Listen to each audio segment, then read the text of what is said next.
नमस्कार दोस्तों, आज के वीडियो में जानेंगे सूर्य भगवान की कथा। तो चलिए वीडियो को शुरू करते हैं। किसी नगर में एक गरीब ब्राह्मण रहता था। उसका एक पुत्र था। वह रोज सुबह उठकर बिना नहाए धोए खाना खाने बैठ जाता था। उसकी माँ ने बोला, पुत्र तुम एक नियम क्यों नहीं बनाते? सब लोग नहा धोकर खाना खाने बैठते हैं और तुम सुबह सुबह उठकर खाना मांगने लगते हो। उस लड़के ने एक नियम बनाया। नहा धोकर सूर्य भगवान की पूजा करने के बाद फिर वह खाना खाने बैठता था। लड़के ने रोज यही नियम बनाया। भगवान सूर्यदेव अति प्रसन्न हुए। भगवान सूर्यदेव एक दिन उस लड़के की परीक्षा लेनी चाहिए और बादल के पीछे छुप गए।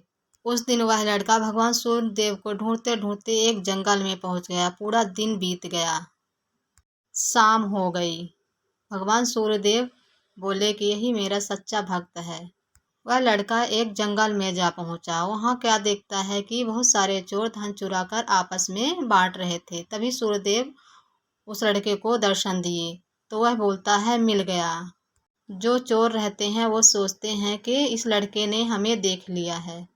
चोर उस लड़के के पास आते हैं और बोलते हैं, क्या देखा तुमने? किसी से बताना मत, हम तुम्हें तुम्हारा हिस्सा दे देंगे।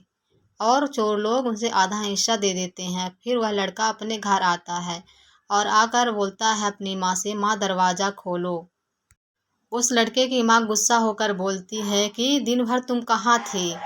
तो लड़का बोलता है, खोलो तो सही माँ, भगवान सूर्यदेव मुझसे प्रसन्न हो गए हैं, बहुत सारा धन दिए हैं।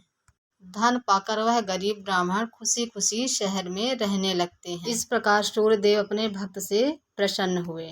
इस प्रकार पूरा परिवार सूर्यदेव की पूजा आराधना करने लगे। चलिए जानते हैं भगवान सूर्यदेव की एक और कथा। किसी शहर में एक देवरानी जेठानी रहती थी। जेठानी जो सूर्य भगवान की प्रतिदिन पूजा आराधना करती थी और व्रत भी रखती थी। वहीं देवरानी जो थी वो पूजा आराधना नहीं करती थी और भगवान को नहीं मानती थी। अपने पति के समझाने पर भी यह काम नहीं किया करती थी। सूर्य भगवान का अनादर करती थी। एक दिन भगवान सूर्यदेव जेठानी के पूजा पाठ से प्रसन्न होकर उसके सपने में आए और उसे कुछ वरदान मांगने के लिए बोला। वह सूर्यदेव से प्रार्थना करने लगी कि मेरी देवरानी नादान है, सूर्यदेव उसे क्षमा कर दीजिए। तो सूर्यदेव ने कहा, मैं उसे क्षमा करता हूँ, पर उसे एक सोने का सिक्का दिए। और सूर्यदेव बोले कि इसे अपने धन की जगह में रख देना।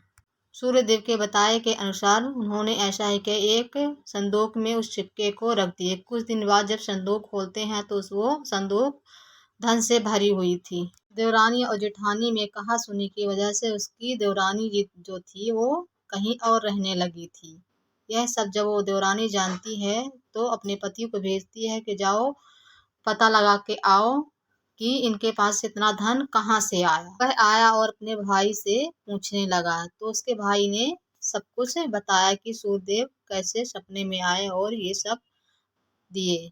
वो जाकर अपनी पत्नी से यह सब बताया तो उसकी पत्नी ने भी व्रत और पूजन सूर्यदेव का करने लगी, लेकिन तनिक भी श्रद्धा उसके मन में नहीं थी। वह रात में सोई तो उसे कोई स्वप्न नहीं आया था। सुबह उठकर वह लड़ने लगी अपने पति से, यह सब झूठ है, भगवान नहीं होते हैं।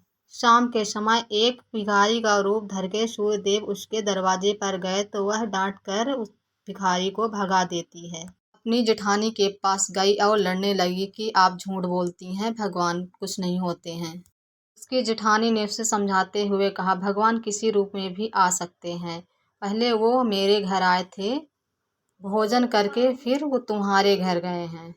फिर उसका अहंकार टूटा और भगवान सूर्यदेव की प्रतिमा के आगे वह झुककर रोने लगी कि भगवान मुझे क्षमा कर दीजिए। और हर रोज अब पूजा पाठ सूर्यदेव की करने लगी। अगर इस चैनल पर नए हो तो चैनल को सब्सक्राइब करें और वीडियो को लाइक जरूर करें। Thank for watching.